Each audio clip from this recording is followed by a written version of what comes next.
Hello again, it's day 14, and yeah, I had my first coffee enema a couple days ago, and boy did it taste like shit.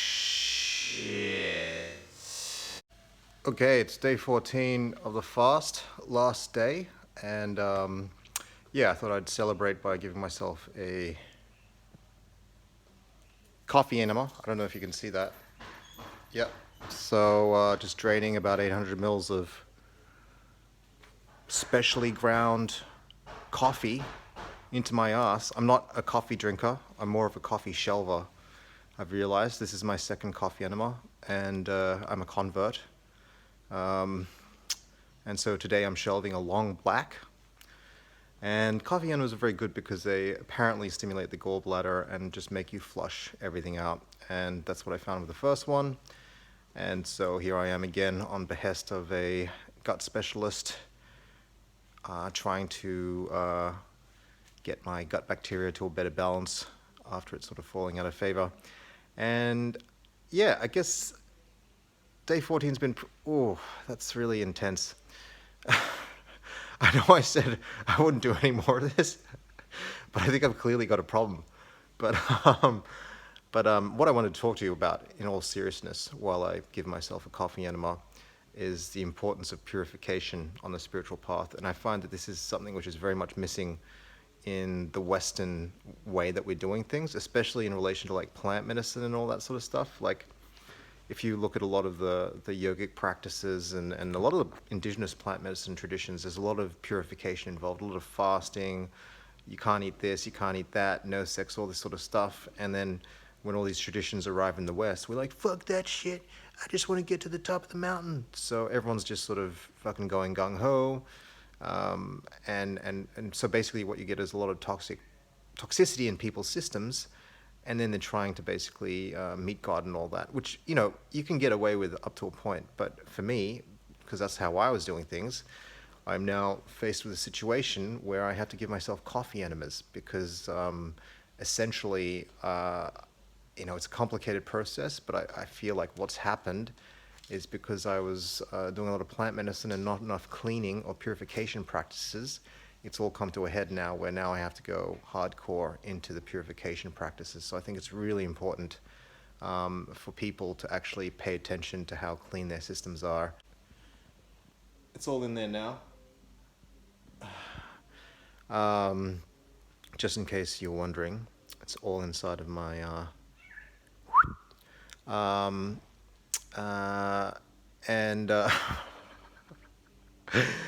going to put this on YouTube so everyone can watch me do this. I don't know why. There's a part of me that clearly enjoys that. The next step for me now is to go into probiotics. I was talking to a gut specialist yesterday who's talking about how, and this is kind of important with the whole spiritual path, we can get really obsessed with taking things out and killing parasites and like, you know, extracting and removing stuff, but we also need to bring in the good stuff. We need to bring in the good bacteria. All right. If your environment is a good, healthy ecosystem, that bad shit can't get into you in the first place. So this was a very important lesson for me to learn, and it brings back a lesson I got very early on from my ayahuasca path, where she told me, you know, it's not enough to pull out weeds. You got to plant some flowers. So I think that's a really important lesson that we can all have. Which I'd like to share to you while I have a tube stuck up my asshole. The other thing that I've been noticing through this fast is like how obsessed we are with consuming things, right? There's this big greed. Ooh, oh, that feels really weird. Ooh, okay, yeah. My family went through many famines and hardships, so it's totally natural for them to have this greed. The greed comes from a fear of lack, you know, that you might not have enough in the future. So you get it all in now. Fuck, I'm pretty wired right now. They say that you don't take caffeine up the ass, but trust me, it goes into you. I mean, coffee is a really weird drug in a way, you know, like Terence McKenna talks about how a society is defined by what substances it allows you to imbibe. For example, you know, the Aztecs, it used to be just cacao, mushrooms, morning glory seeds, and Brugmansia, Toei. And, you know, obviously, I'm not saying that was an enlightened society. I mean, the guy was fucking thought he was a channel for some bizarre dark god and was demanding human sacrifice, and the streets were washing with blood. So that's a pretty bad trip. So, but, you know, but then if we look at our society, what are our main drugs that we approve of? It's alcohol, cigarettes in a desacralized form, and of course coffee. Because what does coffee do? Coffee pretty much improves the economy. It helps you work at repetitive task-based labor jobs more effectively and with less complaints. Like in the Middle Ages or something like that, before they actually had coffee, you would just drink beer because the water was so terrible. You just go have some beer. And so at lunchtime, instead of having a coffee break, you just have like a fucking midi. And what people found was obviously that wasn't very effective for the labor force. Like no one can work very well when they're drunk. So eventually when the tea trade came in, they swapped out with tea. And then when the coffee came, then it became coffee. So I guess I don't really trust coffee because it's kind of approved by the government. Like, do you really trust any drug that the government approves? I don't, right? I don't trust any drug where they provide it to you for free at the workplace. That just seems like a bit of a trap. So obviously I'm a hypocrite here because I'm shoving some up my ass as we speak. I mean, if you think about it, what do these substances do for Western society? Alcohol pretty much numbs you out on the weekend after you've sort of been working at a job or in a life that you don't particularly appreciate, or release stress from this kind of hamster wheel of a life that we have. Then you have cigarettes, which is really just an excuse to get a break from work or to lessen anxiety or to ground you, clear the mind, you know. It's also a huge money spinner, right? It's addictive, it doesn't have to sell itself. And then coffee. Coffee just kind of keeps you chained to the grind. Well, assists you in being chained to the grind. So, you know, it also keeps you in sort of like the dominator mindset, you know, this sort of constant production.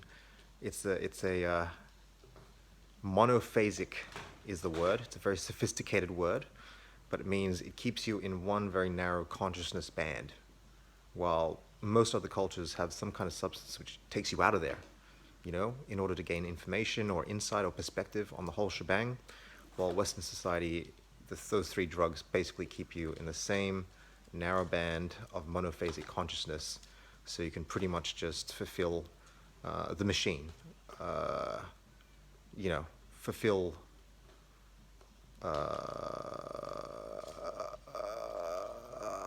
okay, I think I gotta get rid of this enema. Okay guys, so just finished my coffee enema, had a good purge, and let me tell you what, it definitely tastes better on the way out than it does on the way in. Hands down, can't recommend it enough. I feel light, I feel zippy, I have enough energy to now pick up my car from the mechanic. When before, you know, day 14, no food, I was pretty fucked the last 2 days. You know, I felt like what it must feel like to be an old person. You know, just kind of can't move much, back hurts, complaining about young people, and in general boring people with long discussions about my bowel habits. So yeah, that's it. Coffee enema, fucking awesome. I recommend it. I don't think you should do it, but it works for me at this point in my journey. So, you know, all I'm trying to say, man, next time you go on a coffee break at your job, at work, don't drink that shitty cup of espresso with little pods in the Nescafe machine in the fucking office work lunchroom.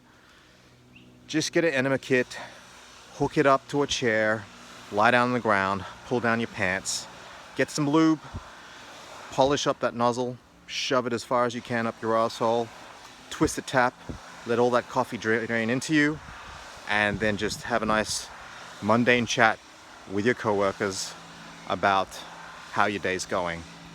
And I guarantee you, you'll probably alienate everyone.